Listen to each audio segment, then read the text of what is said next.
Comme attendu, le procès de l'ancien parlementaire Tarmissoum, dit spécifique, a été houleux et révélateur de plusieurs secrets que l'opinion publique ignorait jusque-là. Mais le plus important était sans doute la manière avec laquelle il a cédé une partie de ses biens au profit de l'homme d'affaires emprisonné Maïdine Takout en échange de biens en France. Il faut, en premier, signaler que l'accusé Tarmissoum a, tout au long de son passage à la barre, voulu politiser le procès, ce qui a obligé le président à le recadrer plusieurs fois. J'étais parmi les premiers à dénoncer la corruption et les corrupteurs et à affronter des ministres dans l'hémicycle du Parlement. C'est Ayeb Lou, ancien ministre de la Justice, qui a ordonné la délivrance de la décision d'expulsion de mon usine par le biais du tribunal administratif, après le scandale des bracelets électroniques que j'ai mis au jour au Parlement, et surtout mon accusation à l'encontre du ministre du Commerce de l'époque, je cite Abdeslam Bouchouareb, d'être un fils de harki, lui qui était sur le point d'être promu Premier ministre. Ils ont fait pression sur moi, dira Tarmissoum, avant que le juge ne lui ordonne de revenir aux faits, aux éléments du dossier, aux accusations qui pèsent sur lui. Vous êtes accusé de recel et de blanchiment de recettes criminelles issues de délits de corruption dans le cadre d'un groupe criminel organisé et de trafic d'influence. Qu'avez-vous à dire à ce sujet? Je nie les accusations portées contre moi, votre honneur, avec tout le respect que je dois à la Cour. J'ai combattu la corruption avec des preuves à l'appui, et tout le monde me connaît depuis que je suis entré au Parlement en mai 2012, répondra Maïssoum. Tenez-vous-en aux faits, cria encore le juge.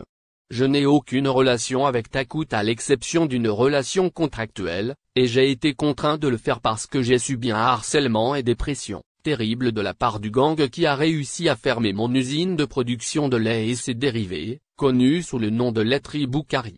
Mon usine comptait 450 ouvriers, tout référés au chômage.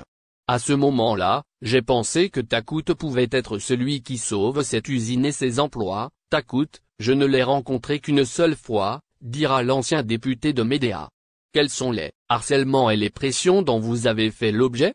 Lui demande le juge, ce à quoi spécifique répondra, j'étais un parlementaire qui a vigoureusement combattu la corruption pendant de nombreuses années, mais Bouchouareb et l'Arki étaient décidés à me détruire en fermant mon usine parce que je l'ai dénoncé concernant le prêt d'1 milliard de dollars que le Trésor public a contracté, plus tard pendant qu'ils partageaient le butin, et je l'y ai confronté par des questions orales devant les représentants du peuple. Que s'est-il passé ensuite? Enchaîne le magistrat. Un journaliste est venu me voir et m'a dit que l'homme d'affaires Takout voulait me rencontrer pour acheter la laiterie. En effet, ce dernier est venu, accompagné de son conseiller, et m'a proposé de troquer l'usine contre de l'immobilier en France. Je me suis envolé le 4 novembre 2016 vers la ville française de Nîmes, et j'ai les propriétés appartenant à Takout, raconte l'accusé. Pourquoi mettre les propriétés au nom de votre femme et vos fils? Le juge a dès lors fait savoir à Maïssoum que l'enquête a montré qu'il a conclu avec Takout une vente immobilière liée à des sociétés situées à Nîmes en France et les a mises au nom de sa femme et de ses enfants, ce à quoi l'ex-député répondra, ce n'était pas un contrat. Il n'y a pas d'accord, il y a un troc. Mais la méthode que vous avez utilisée pour investir à l'étranger est considérée comme du blanchiment d'argent parce que vous êtes censé avoir l'autorisation de la Banque d'Algérie afin de pouvoir transférer de l'argent légalement? Rétorque le magistrat. Il s'agit d'un brouillon, et il n'y avait ni notaire ni témoin présent, ce qui signifie que les choses n'étaient pas officielles, s'est défendu l'accusé, avant que le juge ne lui assure qu'il venait, par ses faits, d'enfreindre les lois. J'ai été soumis à de terribles pressions, et ce contrat n'a pas abouti. Je me suis rétracté avant de terminer les procédures judiciaires, après qu'une personne m'a prévenu que Takout était de mèche avec Bouchouareb.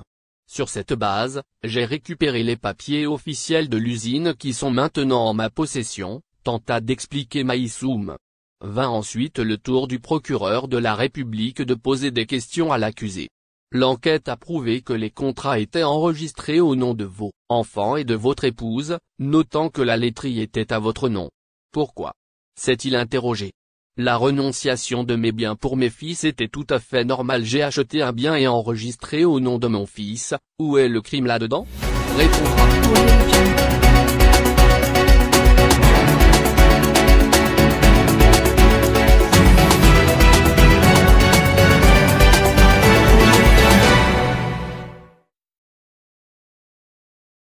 Cet extrait d'une interview du président de la fédération ivoirienne fait le buzz.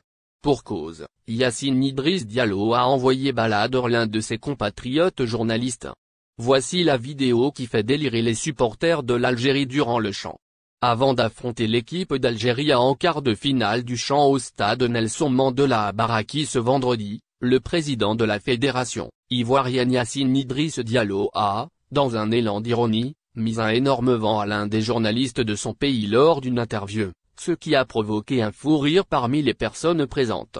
Non, je réponds à l'Algérien, toi, t'es ivoirien, a balancé le président de la fédération.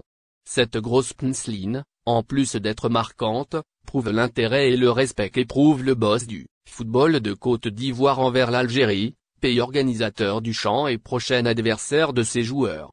Pour rappel, les joueurs de Madjid Bouguera, qui n'ont pour le moment encore perdu aucun match, auront à affronter les éléphants de Côte d'Ivoire, bien déterminés à se qualifier pour les demi-finales et voire même remporter la compétition.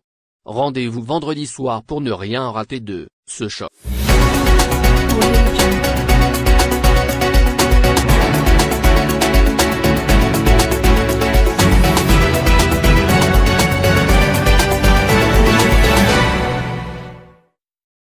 L'icône américaine du pop et du hip-hop, Jennifer Lopez, a fait un clin d'œil à l'Algérie, lors d'un concert.